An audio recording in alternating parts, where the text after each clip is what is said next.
तो आज हम बात करने वाले मेकिंग ऑफ द कॉन्स्टिट्यूशन, जो अपना अगला टॉपिक है उसके ऊपर बात करेंगे। ना इसके अंदर हमारा ब्लैक बोर्ड होगा, ना आपकी कोई ऐसी कंप्लेन आएगी कि सर ब्लैक बोर्ड पे लिखा हुआ दिखता नहीं है। तो उसके लिए कुछ नया ट्राई किया है, ये पसंद आए तो लाइक करना, ठीक है। तो हम शुरू करते हैं अपना पहला topic, demand for the constitution assemblies, ठीक है। सबसे पहले डिमांड किसने की थी? तो 1934 के अंदर एम.एन. रॉय, जो एक कांग्रेस के एक प्रतिनिधि थे, उन लोगों ने पहले डिमांड की थी कि भाई ऐसा एक हमारी असेंबली होनी चाहिए, एक वो चीज़ होनी चाहिए जिसके ऊपर हम लोग बैठ के बातचीत कर सके, जिसके ऊपर बैठ के हम लोग देश का आगे संविधान को लिख सके, ऐसा कुछ होना चाहिए। बट उस टाइम पे उनकी बात को इतना किसी ने ध्यान नहीं दिया और लोगों ने उसकी बात को भूल गए उस टाइम पे, ठीक है। नेक्स्ट उसी के अगले साल 1935 में इंडियन नेशनल कांग्रेस ने सबसे पहले ऑफिशियली डिमांड की कि हमें हमारा एक कॉन्स्टिट्यूशन, हमें हमारा संविधान चाहिए जिसके ऊपर हम हमारा सारा का सारा लॉ लिखेंगे, सारे संविधान लिखेंगे, जैसे जिस तरह से पार्लियामेंट चलती है वो हर चीज़ हम लिखना चाहते हैं, हमें वो ऑफिशियली चाहिए।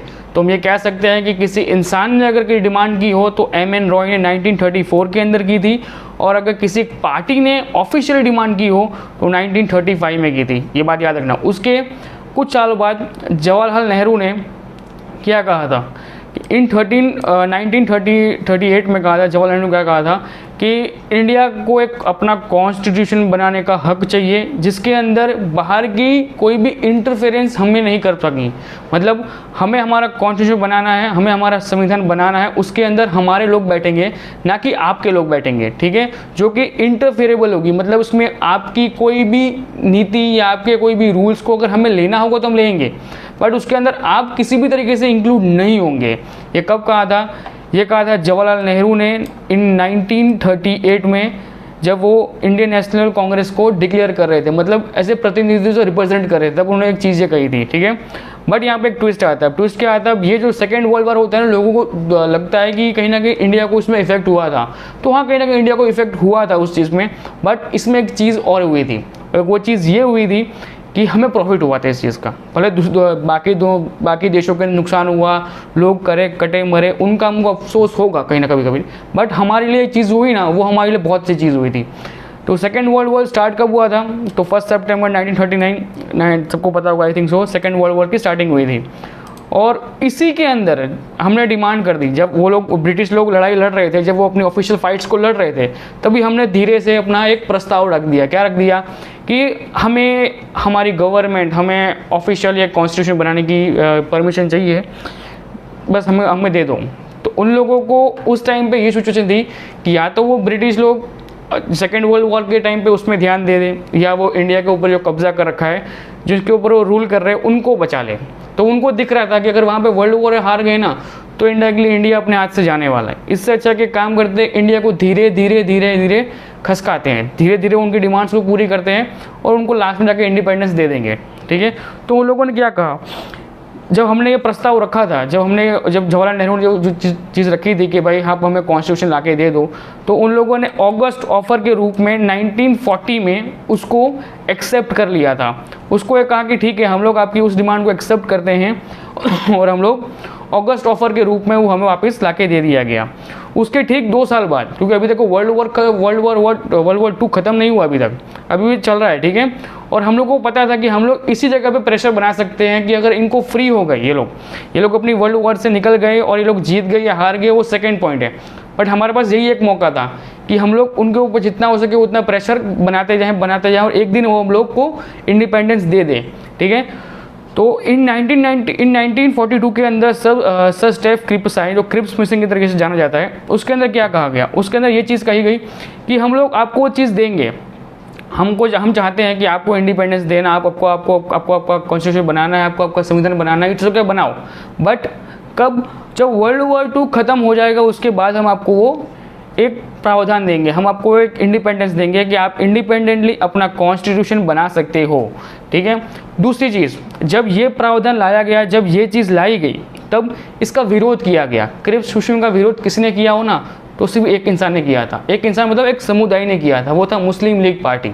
मुस्लिम लीग ने क्या किया, इसको विद्रोह को अगेंस्ट किया कि नहीं, आप ला रहे हो, इट्स ओके, आपको जो लाना लाओ, बट हमको हमारा पार्टीशन चाहिए, अभी हमें अलग कर दो, बाकी आप लोग जो करना आपको करो, हम लोग हमारा खुद का संविधान बनाएंगे और भारत वाले अपना खुद का संविधान बनाएंगे।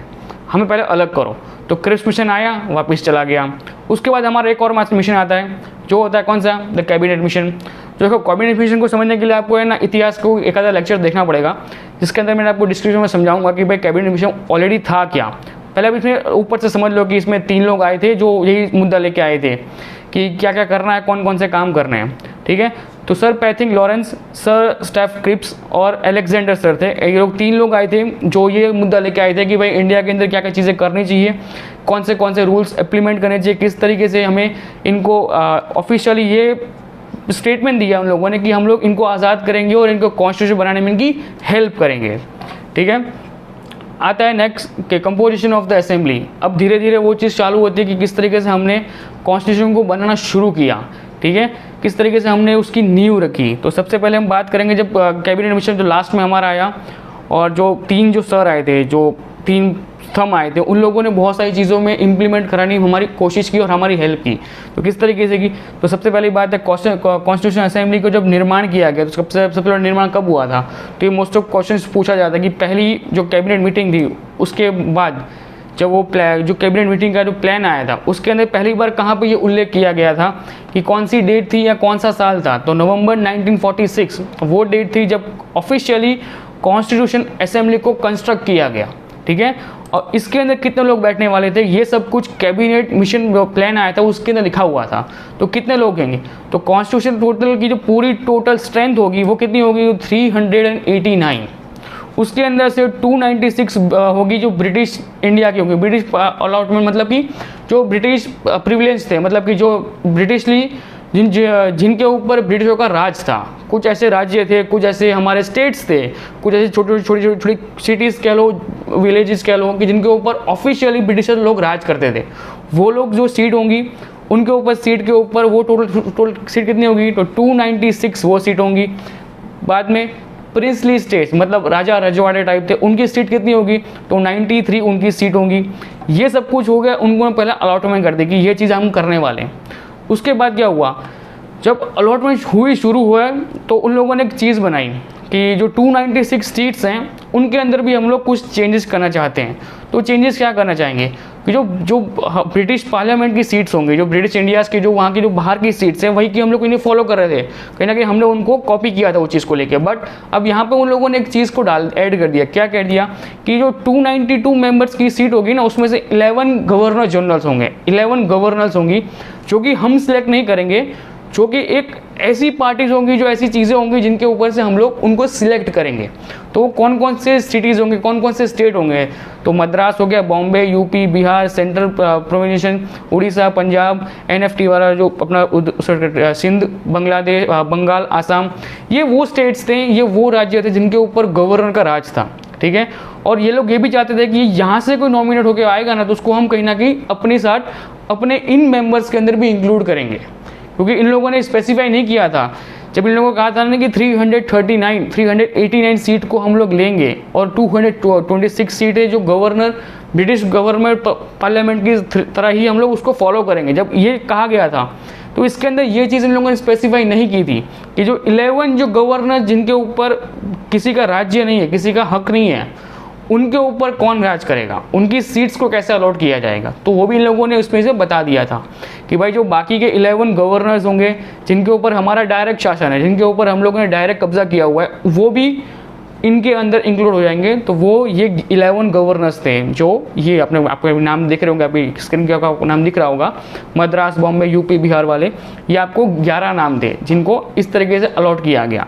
इसमें एक और चीज़ दी गई, क्या पता है कि 4 चीफ कमिश्नर होंगे, और वो लोग कहाँ बैठने वाले हैं, वो लोग बैठेंगे दिल्ली, अजमेर, मेवाड़ा और कारगो एंड ब्रिटिश बलूचिस्तान। ये 4 अलग अलग चीफ कमिश्नर होंगे जो वहाँ पे बैठने वाले थे, ठीक है। अब इनका भी सिलेक्शन, इनका भी अलॉटमेंट उसी तरीके से किया जाएगा जिस तरीके से नॉर्मली लोगों का किया जाता है। अब ये एक और बात आई कि भाई आप इलेक्शन करवा रहे हो, ठीक है, अच्छी बात है, बट इलेक्शन किस रूप में होंगे। ऐसा तो है नहीं कि 4 लोगों के बीच में एक खड़ा हो गया, 3 वोट मिल गया और वो जीत गया, ऐसा हो सकता नहीं था। तो उसके लिए लोगों ने एक प्रावधान निकाला। उन लोगों ने सेकेंड सेंटेंस में क्या कहा गया कि ठीक है, हर 10 लाख के ऊपर एक वोट होगा, मतलब हर 10 लाख के ऊपर एक प्रतिनिधित्व होगा, मतलब 10 लाख लोग हैं उसमें से एक इंसान खड़ा होगा जो उन 10 से 10 लाख लोगों का पूरा वोटिंग उसको मिलना चाहिए, या फिर उनके सामने कोई खड़ा हो गया तो उन दोनों में से किसी एक को मिलना चाहिए, जब दोनों में से कोई जीतता है तो फिर वो जीत जाएगा। उस तरीके से एक इंसान रिप्रेजेंट करेगा 10 लाख पब्लिक को, ठीक है। दूसरी चीज़ कि उन सीटों के अलॉटमेंट के टाइम पे ब्रिटिश इंडिया ने एक चीज़ को एक बहुत अच्छे से कंसिडर करके एक चीज़ को डाल दिया।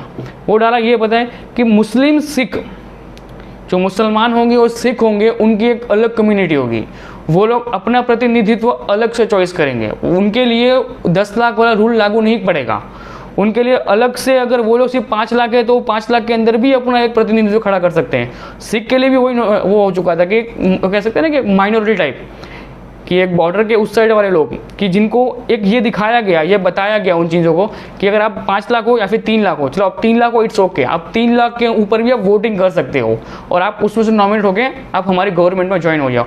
तो ये पावर्स दी गई किन किन को? सिर्फ 2 लोगों को। किन किन को?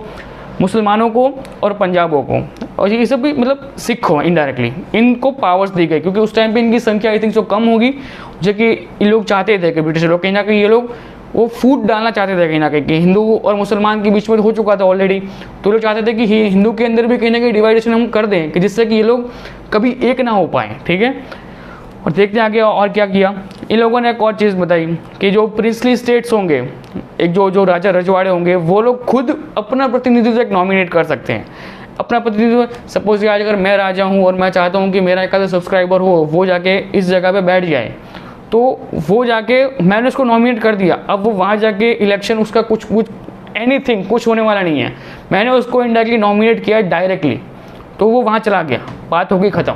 उसके बाद कुछ भी लेना देना उसको नहीं है। ओके, नेक्स्ट चीज़ हुई कि ये सब इलेक्शंस जब हमने पूरा पढ़ लिया, तो ये सब इलेक्शंस हुए कब? ये सब इलेक्शंस हुए थे जुलाई अगस्त में। जुलाई और अगस्त ये 2 महीने के बीच में ये सारा इलेक्शन हुए थे 1946 के अंदर, और इसके अंदर टोटल 296 सीट्स के ऊपर वोटिंग हुआ था। और इसके अंदर इंडियन नेशनल कांग्रेस जीत चुकी थी 208 सीट से, मुस्लिम लीग को मिले थे 73 सीट्स, और अदर्स जो मतलब छोटी मोटी पार्टी कह सकते हो उनको 15 सीट मिली थी। ये हो चुका आपका पहला competition of the constitution assembly. पहली चीज़ ये बनी थी कि पहला इलेक्शन ये हुआ था, इस तरीके से पूरा कॉन्स्टिट्यूशन का पहला पार्ट बनाया गया था। किस तरीके से पहला इलेक्शन हुआ, सब कुछ यहाँ से शुरू हुआ था। उसके बाद आया कि working of the constitution assembly, किस तरीके से वो लोग इस चीज़ के अंदर इंक्लूड हुए। और तो जब पहली मीटिंग हुई, जब ये पूरी मीटिंग वगैरह हो गई, सब सिलेक्शन हो गए, सबका इलेक्शन हो गया, सब जीत गए, सब अलग हो गए, तब बोला कि अब आगे क्या करना है। सब कुछ तो उनको यहाँ तक ही आता था कि इलेक्शन जीत जाएंगे, उसके बाद क्या करना है। आज भी है, आज भी आप देखते होंगे पब्लिकली कि नेता लोगों को आज भी लगता है कि इलेक्शन जीत जाओ, उसके बाद क्या करना है, मुद्दा वही है। तो इनको भी ये लगा कि भाई हम लोग इलेक्शन में जीत गए, अब आगे क्या करना है। तो ब्रिटिश फिर से बोला कि काम करो, पहली मीटिंग बुलाओ। तो पहली मीटिंग आई 9 दिसंबर 1946 को, ठीक है। उस दिन पहली मीटिंग आई और उस मीटिंग का मुसलमानों ने बॉयकॉट कर दिया। मुसलमान लोगों ने कहा कि हम लोग इस मीटिंग में आना ही नहीं है, हमको जब तक हमारा पाकिस्तान नहीं मिलेगा हम लोग तब तक इस मीटिंग में नहीं आने वाले। आपको जो करना है आप कर लो, हम मीटिंग में नहीं आने वाले, जाओ।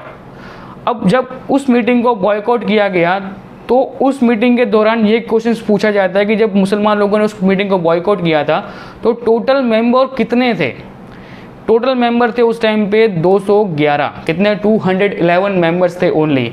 और उस टेम्पररी मीटिंग, मतलब जो उस कह सकते हैं ना कि वो मीटिंग जो पहले मीटिंग बुलाई गई थी, अब ऐसा तो था नहीं कि कोई भी इंसान आ गया हो और हमने डिसाइड कर लिया कि भाई ये इंसान पीएम बनेगा, ये बनेगा सीएम, ये पार्लियामेंट का हाउस का प्रमुख बन जाएगा, कुछ भी बन जाएगा, ऐसा नहीं था। तो उन लोगों ने डिसाइड किया कि डॉक्टर सचिदानंद सिन्हा, जो कि उस पूरे पार्लियामेंट के मतलब उस 211 मेंबर्स में सबसे पुराने थे, सबसे ओल्ड थे, उम्र लायक एज में सबसे ओल्ड थे, उनको बनाया गया temporary president of the assembly. और याद रखना कि ये कॉन्सेप्ट हमने लिया है फ्रांस से। फ्रांस के अंदर एक जगह पे रूल्स में लिखा हुआ है कि अगर कोई इंसान किसी पार्लियामेंट के अंदर आप डिसाइड नहीं कर पा रहे हो कि कौन प्रेसिडेंट बनेगा, 1 दिन के लिए, 2 दिन के लिए, फिर टेम्पररी प्रेसिडेंट, तो उस पूरे पार्लियामेंट हाउस का कोई भी बुजुर्ग इंसान, उसको आप बना सकते हो टेम्पररी प्रेसिडेंट। तो हमने उसको फॉलो किया और हमने सचिदानंद सिन्हा जी को पहला प्रेसिडेंट बनाया, टेम्पररी प्रेसिडेंट हमने उसको बना दिया। बट लेटर ऑन हमने क्या किया, Rajendra Prasad was selected as a first president of the assembly. जो हमारे कायमी कह सकते हैं, हमारे जो लॉन्ग टर्म कह सकते हैं, वो कौन बने, डॉक्टर राजेंद्र प्रसाद बने। और उनके साथ साथ एक और चीज़ हुई थी कि हमारी पहली मीटिंग के अंदर हमारे पास 2 वाइस प्रेसिडेंट थे। कितने? हमारे पास आज एक होता है, ठीक है, और जो वही होता है जो राज्यसभा का स्पीकर होता है, और वही हमारा वाइस प्रेसिडेंट भी होता है। वही चीज़ पर वहाँ पे नहीं थी, वहाँ पे 2 चीज़ अलग की गई थी। तो 2 चीज़ नाम क्या थे? एक था HC मुखर्जी और YT कृष्ण रामचर, ये सब कुछ नाम था उनका, जो अगर मैं प्रोनाउंस से गलत कर रहा हूँ तो आई एम सॉरी। बट ये दोनों इंसान थे, मैं आपको मार्क करके दिख रहा होगा आपको, देखो अभी ये लोग इंसान थे जो उस टाइम पे वाइस प्रेसिडेंट थे इंडिया के, और ये लोग 2 लोग थे, ठीक है। असेंबली एक थी but there was 2 vice presidents, okay. ये होने के बाद एक और चीज़ हुई कि ऑब्जेक्टिव रिजोल्यूशन निकाला गया। अब इसी चीज़ को हमने आगे कन्वर्ट किया प्रीएम्बल्स में, ठीक है। अब जो मैं पढ़ाने वाला हूँ ऑब्जेक्टिव्स रिजोल्यूशंस, उसी चीज़ को हमने पहले जवाहरलाल नेहरू ने प्रस्ताव दिया, दिखाया। दिसंबर 13, 1946 को जवाहरलाल नेहरू ने इसको बाहर निकाला, मतलब एक पूरा पढ़ के सुनाया था। इसके अंदर 7-8 पॉइंट थे। आप उनको अभी समझ लोगे ना तो प्रीएम्बल समझने में आपको इजी पड़ जाएगा, क्योंकि इनडायरेक्टली इसी चीज़ को उठा के हमने आगे नाम चेंज करके प्रीएम्बल सेट कर दिया था, ठीक है। और याद रखना, डॉक्टर राजेंद्र प्रसाद जो वाइस प्रेसिडेंट, ये लोग जो थे ना, इनको हमने 13 दिसंबर 1946 को नॉमिनेट किया था और उसी दिन इनको बनाया गया था, ठीक है। तो अब आगे देखते हैं आगे अपना कि ऑब्जेक्टिव रिजोल्यूशन या फिर हम प्रीएम्बल्स में क्या क्या चेंजेस हुए थे, क्या क्या चीज़ें और चीज़ें थी। सबसे पहली बात कि इंडिया हमेशा इंडिपेंडेंट, सॉवरेज और रिपब्लिक इंडिया हमेशा एक स्वतंत्र रहेगा। सॉवरेज मतलब वो किसी के अंडर नहीं रहेगा। रिपब्लिक मतलब पब्लिक के द्वारा चलने वाला एक देश बनेगा।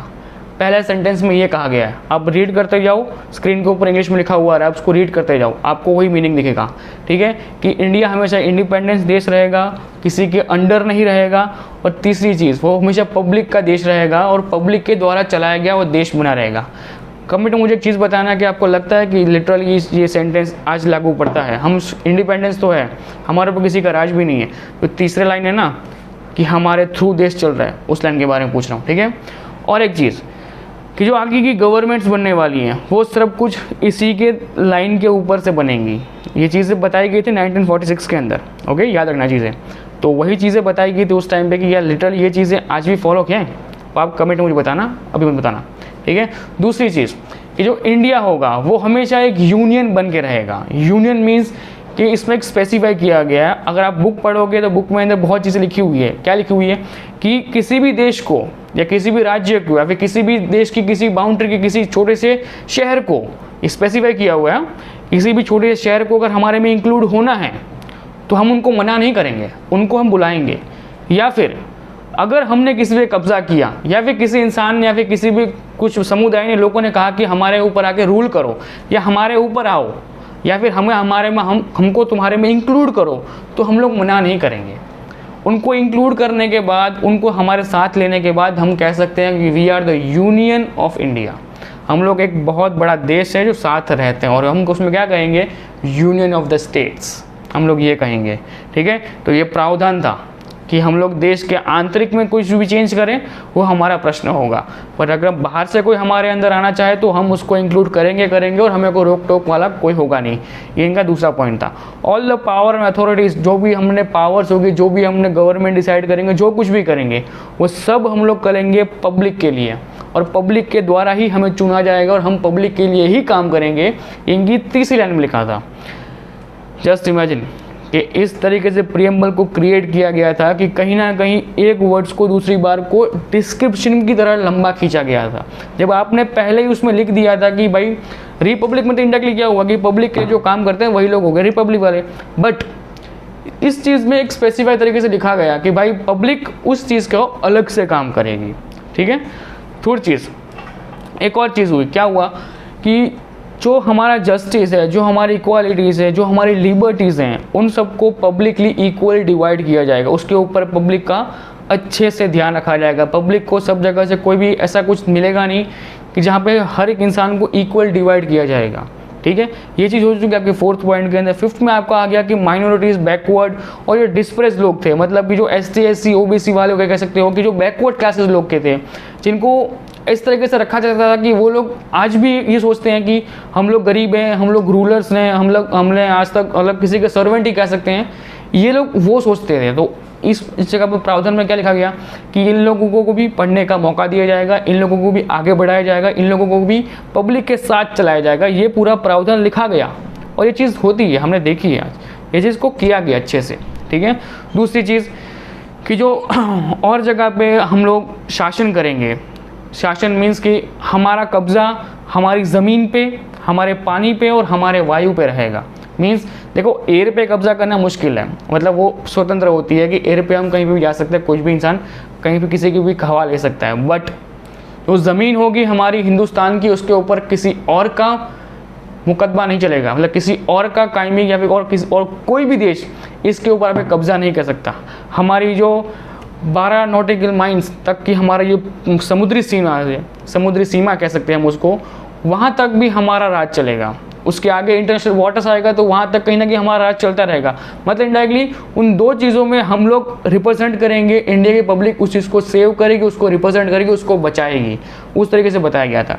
तीसरी चीज़ कि हम लोग मतलब पब्लिक अनाउंसमेंट करते हैं कि हमारा देश वर्ल्ड पीस के लिए मतलब हम लोग चाहते हैं कि हम लोग पूरे देश के अंदर, पूरे विश्व के अंदर शांति फैलाया जाए और हमारे हर एक इंसान उस चीज़ को अच्छे से उस चीज़ का पालन करे, ठीक है।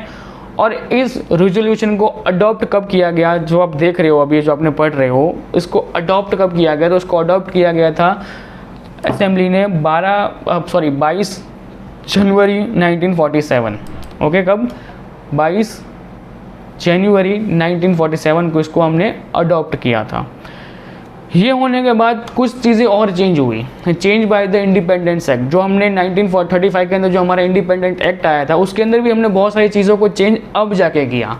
तो अब क्या चेंजेस हुआ था? क्योंकि इसके अंदर देखो, अब कहीं ना कहीं देश आज़ाद हो चुके थे, अब दो डोमिनेंस चेंज हो चुके थे, एक पाकिस्तान बन चुका था, एक हिंदुस्तान बन चुका था। मतलब इनडायरेक्टली बहुत सारी चीज़ें चेंज तो होनी थी। अब सिंपल सी बात है, अगर आप ये सोच लो कि आपका एक बहुत बड़ा घर है, ठीक है, जॉइंट फैमिली है, आप दो फैमिली एक साथ रहते हैं तो, और अगर सोचते हो कि चलो अलग होना है, तो जब अलग हो जाते हो तो बीच में एक दीवार खड़ी हो जाती है, एक साइड बड़ा भाई रहता है, एक साइड छोटा भाई रहता है, बट दोनों के रूल्स भी अलग बन जाएंगे। सपोज इट कि किसी के घर में कोई बहू बेटी है तो उसके लिए कुछ अलग रूल बनेंगे, कहीं पे कोई दो लड़के हैं तो उसके लिए अलग रूल बनेंगे। तो इस तरीके से डिफ्रेंशिएट किया गया कि भाई हम लोग देश तो अलग कर रहे हैं और अब तुम्हारे देश तुम जानो, हमें कुछ लेना देना नहीं है, इस तरीके से बनाया गया। तो सबसे पहले क्या हुआ, तो दो स्टेट्स को बनाया गया। डिवाइड कब किया गया, डोमिनेट कब किया गया? तो हमको पता है कि 14-15 को बने थे। 14 अगस्त 1948 को सब चेंज कर दिया गया। कहीं पर लिखा होता है 14 या फिर कहीं पर लिखा होता है 15, दोनों डेट्स सेम है, कहीं भी आप कुछ भी स्पेसिफाई कर सकते हो, ठीक है। सबसे पहली चीज़ क्या लिखी गई कि जो दोनों के राज्य तंत्र होंगे, जो हमारा राज्य तंत्र होगा। अब यहाँ पे बात है ना, ये कही गई थी कि जब ये आप पढ़ोगे तो पाकिस्तान वाले तो पढ़ते ही नहीं, छोड़ो उनको, वो जब भाड़ में जाए उनकी बात छोड़ो, हिंदुस्तान में जब इसको पढ़ेंगे तो ये चीज़ अपने क्राइटेरिया के अनुसार उसको ऐड करेंगे, not by the other peoples. Okay, ये उनको ने स्पेसिफाई किया गया। तो उन लोगों ने क्या किया गया कि हमारे ऊपर किसी का राज नहीं रहेगा और हमारी जो स्वतंत्र तरीके से हम लोग अपना राजतंत्र चलाएंगे और हमारा उनके ऊपर कोई भी मुकाबला या फिर हमारे ऊपर कोई भी उस चीज़ को इम्प्लीमेंट नहीं कर पाएगा, ये चीज़ बताई गई थी। दूसरी चीज़ कि अब जब तुम कॉन्स्टिट्यूशन असेंबली को बनाना शुरू करोगे तो आप लोग ये मत करना कि भाई जब बंधारण बना रहे हो, संविधान बना रहे हो, तो उसके साथ लॉ को भूल जाओ, जिसमें आईपीसी, आपका सीआरपीसी, एविडेंस एक्ट आ गया, लॉ आ गया। तो उन लोगों ने स्पेसिफाई किया कि जब आप कॉन्स्टिट्यूशन बना रहे हो तो साथ साथ ये भी बनाते जाओ, और आप जिस दिन मिलो तो एक दिन आपका कॉन्स्टिट्यूशन का और नेक्स्ट डे आपका लॉ का। तो उन लोगों ने स्पेसिफाई किया, और उन दोनों के जो प्रेसिडेंट थे ना वो अलग थे, ठीक है, सेपरेट हो चुका था, मतलब दोनों फंक्शंस को अलग किया गया। एक था कॉन्स्टिट्यूशनल बॉडी, दूसरा था लेजिस्लेटिव बॉडी, ठीक है। तो जो कॉन्स्टिट्यूशनल बॉडी के जो लीडर्स थे, जो उनके जो प्रेसिडेंट थे, वो कौन थे? डॉक्टर राजेंद्र प्रसाद। और सेकंड के कौन थे? तो वी मालवनकर थे, जीवी मालवनकर। ये दोनों अलग अलग प्रेसिडेंट थे। देखो मोस्ट ऑफ जगह पूछा जाता है कि who was the first legislative bodies president, ठीक है। तो हम लोग ये पढ़ते नहीं हैं अच्छे से, हम लोग ये सोचते हैं कि भाई फर्स्ट पूछा है ना मतलब राजेंद्र प्रसाद ही होगा, बट नहीं, जब लेजिस्लेटिव बॉडीज में पूछा जाए तो याद रखना जीवी मालवनकर आएंगे, ठीक है। वो फर्स्ट थे जो लेजिस्लेटिव बॉडी के प्रेसिडेंट थे, ओके। दूसरी चीज़ कि इन सब को ख़त्म कब किया गया, तो इन सब को ख़त्म किया गया और इनके ऊपर लास्ट साइन कब की गई, तो मोस्ट ऑफ लोगों को पता होगा कि 26 नवंबर 1949 को उनके ऊपर लास्ट साइन की गई, जिस दिन कॉन्स्टिट्यूशन असेंबली का लास्ट डे था, जिसके अंदर हमारा कॉन्स्टिट्यूशन बन के रेडी हो चुका था। और ये भी एक स्टोरी है उसके पीछे कि कब इतने महीनों के बाद क्यों फिर 26 जनवरी को ही हमने इंडिपेंडेंस डे को, रिपब्लिक डे वाला सब कुछ बंधारण को एक्सेप्ट क्यों किया, उसके पीछे आपको वो स्टोरी बताऊंगा, जब वो डेट्स आएंगे तब बता दूंगा अच्छे से, ठीक है। और एक और चीज़ हुई कि मुस्लिम लीग के जो मेंबर्स थे वो लोग ने बॉयकॉट किया था, वो लोग का सब कुछ हो चुका था, उनको उनका पूरा देश मिल चुका था, वो लोग अपने देश में जाके मौज कर रहे थे, क्योंकि उनका कुछ फालतू का काम तो था नहीं उनके पास, तो वो लोग मौज ही कर रहे थे। हमारे लिए क्या था, हमको सब कुछ बनाना था, हमको अच्छे से पूरा देश को चलाना था, इसलिए हमने सबसे पहले क्या किया, हमने सबसे पहले एक चीज़ की, उनके निकलने के बाद हमने सीट को सबसे अच्छे से पहले अरेंज किया। किस तरीके से, तो पहले कितनी सीट्स थी, तो 389 सीट्स थी, ठीक है, वो चेंज हो गई, कितनी हो चुकी थी, 299, मतलब 90 सीट्स थी वो मुसलमानों की थी। उसके अंदर मुसलमान के आधे पार्ट्स जा चुके थे कहीं ना कहीं वेस्ट, दो पाकिस्तान बने थे याद रखना, एक ईस्ट पाकिस्तान एक वेस्ट पाकिस्तान, दोनों पाकिस्तान की मिला के कुछ 90 सीट्स थी वो जा चुकी थी और वो लोग यहाँ से भाग चुके थे। अब इसमें भी बहुत सारी चीज़ें चेंजेस हुई, जैसे ब्रिटिश जो प्रिविलेंस थे, जो ब्रिटिश प्रिविलेंस मतलब कि जिसके ऊपर ब्रिटिश का डायरेक्ट शासन था, डायरेक्ट रूल कर रहे थे ऊपर से, ठीक है, इनके ऊपर कोई इंडियन गवर्नमेंट ने कुछ का शासन नहीं कर रही थी, इनके ऊपर डायरेक्ट फॉरेन से उनके ऊपर ब्रिटिश लोग राज कर रहे थे। उनकी सीट जो 296 सीट थी वो सीधी घट के कितनी हो गई, 229, मतलब 229 उनकी ये सीट हो चुकी थी।